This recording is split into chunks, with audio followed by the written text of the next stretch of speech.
I swear it's not a coincidence I'm wearing this shirt for all my Hunger Games reviews, but yeah, it just sort of happened that way. Anyway, hey guys, it's JStars360 here with my review of the final book in the Hunger Games trilogy, Mockingjay. And it's in really crappy condition, cover-wise. Yep, I just finished this book today, actually, a few hours ago. I wanted to get this book done before Catching Fire comes out. It was a little later than I expected. I thought I'd have it done weeks from now, but I was reading 4 comics in preparation to do the 4 movie when it came out, but that didn't happen.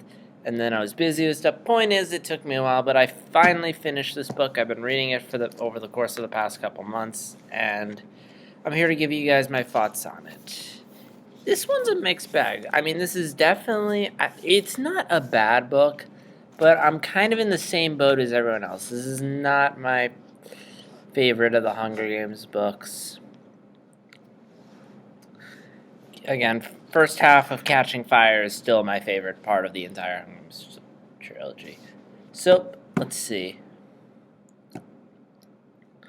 First half of the book was pretty enjoyable. I enjoyed seeing District 13. Oh yeah, I don't even think I need to say this review is going to contain spoilers. But yeah, first half part of the book where Katniss is in District 13, I found generally interesting. It was interesting to see this culture. Interesting to see how Katniss is dealing with the events of the first movie.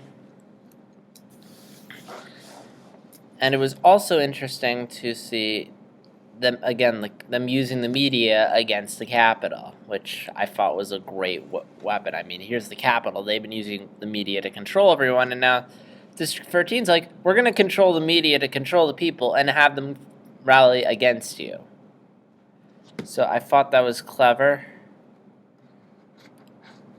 Also, yeah, really looking forward to seeing the District 13 in the movie.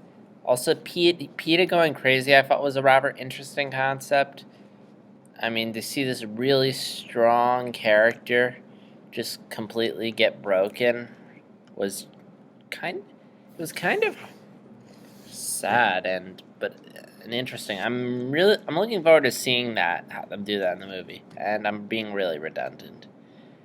All right, part of the book.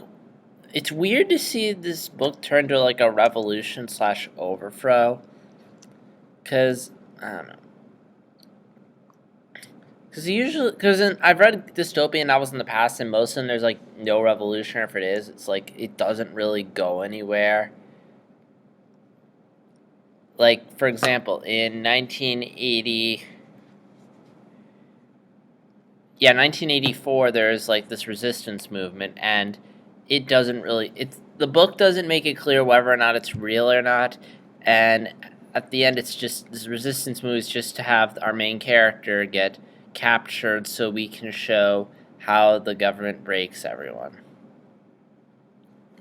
But it was interesting, because again, my point is, what I'm trying to say is, in dystopian novels, usually you don't see the uprising.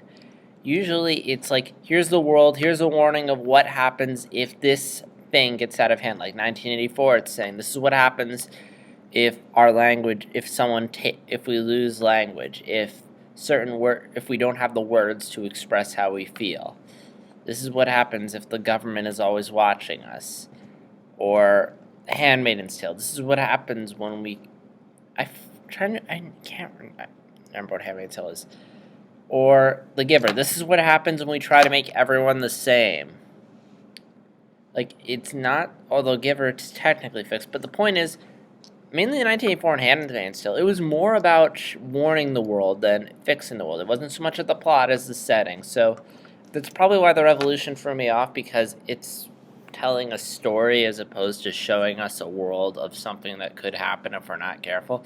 I'm not saying that isn't what the book is, but it seems to be more focused on a story than a warning, if that makes sense.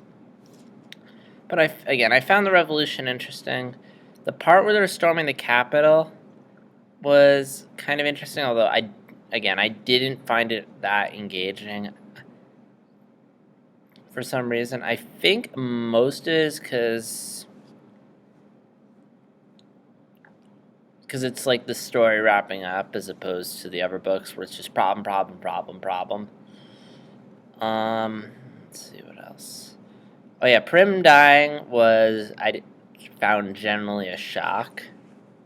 I thought that was a really big surprise, especially considering all these events were propelled to motion by Katniss trying to save Prim's life, and yet here Prim is, and she winds up dying anyway. A couple of years later, but she still winds up dying. Also, I'm trying to think what else. What else do I need to say?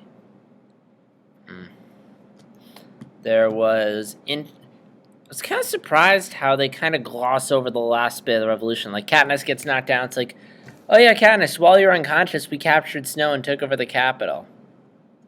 Like, there's a lot of revolution that we don't get to see. It's just sort of glossed over, and we just sort of find out what happens afterwards. And let's see, I'm trying to think what else. The interaction between Katniss and Snow I thought was interesting. Good, again, I think Snow's he's a good antagonist, because he's breaking Katniss psychologically, and I always find that interesting. And these events, and at the end of the book, one thing I do like about the book's ending is that it shows the events taking their toll on Katniss. But, I like how she can't just immediately go back to the way her life was before. Her life has changed so much drastically that she just can't. She's isolates. She doesn't leave her house for months. Again, it's not like Harry Potter, where once Harry beats Voldemort, it's like, oh, everything's good, we're happy, happy, happy, happy. Again, it's a bit more like Lord of the Rings, where the main character, they can't be entirely settled, happy with what they did. I mean, take for granted, Katniss does sort of become happy eventually, but it's a while, and I appreciate the fact that they do show that even if they have Katniss wind up good in the end, it took a while for her to get to her. She recovering from the drama and stress of the events of the book. It took a while to recover, which I thought was nice, and that they didn't just instantly have her be happy. Again, it was I already said that.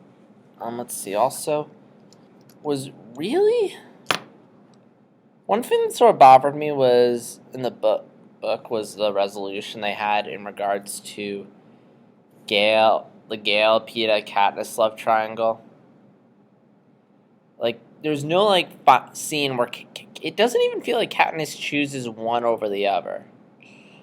I mean, it's like Peeta spends, the majority of the book, unconscious and in this crazy state, and then he comes back at the end fully recovered, and they get together, and even though she spends so much time with Gale, and this, again, it's a combination of experiences from all the books, but in this book alone, she spends so much time with Gale, and not as much time with Peeta, and then I feel like there's no real resolution with Gale. I mean, Katniss is like, oh, Gale's in District 2 probably with some other girl. Really, you're not gonna call him, or Gale's not gonna come find you? I'm pretty... the last scene we get with Gale is him being taken away. And considering he survives, I feel like there... No, alright. It's where Gale's aim straight and shoot. But still, there wasn't much resolution. That also, I'm kind of... this really doesn't bother me that much, but do we really need to see Katniss, years down the road when she's married Peeta and gave birth to children and is now a mommy? I mean, really, didn't she learn anything from Harry Potter and the Deathly Hallows? No one okay, it wasn't as bad as that I blogged to Deathly Hallows, which just felt like pure fan fiction. But I don't know, it still didn't need an epilogue, but I don't know. But again, it wasn't that bad. But So overall, what did I think of this book? Again, nice conclusion to Mockingjay. I mean, I'm a little annoyed with some parts of the ending, but at the same time, I'm willing to let slide because it's hard to end a book. I mean, to end it and have it be satisfying is really hard to do, both in film and TV, and books and movies. And I'm not on my book game today. But anyway, point is, it's hard to write endings. It's hard to write endings. It's hard to make them good. And she tried her hardest. I quite honestly can't think of any other way to end the book. I mean, yeah, I can think of a way. It's just, it would be an unhappy ending. And I don't think you'd want to see that. Mainly after just going through like 3 books. Just to see the main character fail would be disappointing. I mean, if this was a 1-book dystopian novel, okay, but if you're going to do a trilogy and then have the main character fail in the end, you don't do that. So again, overall, I like this book. I'm glad I read it. It's going to be interesting to see this book adapted, but it's not my favorite. It's not as good as the first 2. I like the build-up more. It was an enjoyable resolution, but I don't think this is the highlight of the Hunger Games.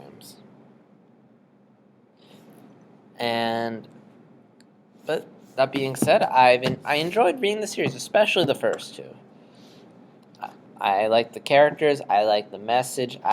Again, not as good in my opinion as some dystopian novels like 1984, but again, still enjoyable, still interesting. We got 1 good movie out of it. Hopefully the other 3 are good. And with that said, I'm done. So stay tuned, because tonight if I have time, I'm hopefully going to do my video review of the first Hunger Games movie.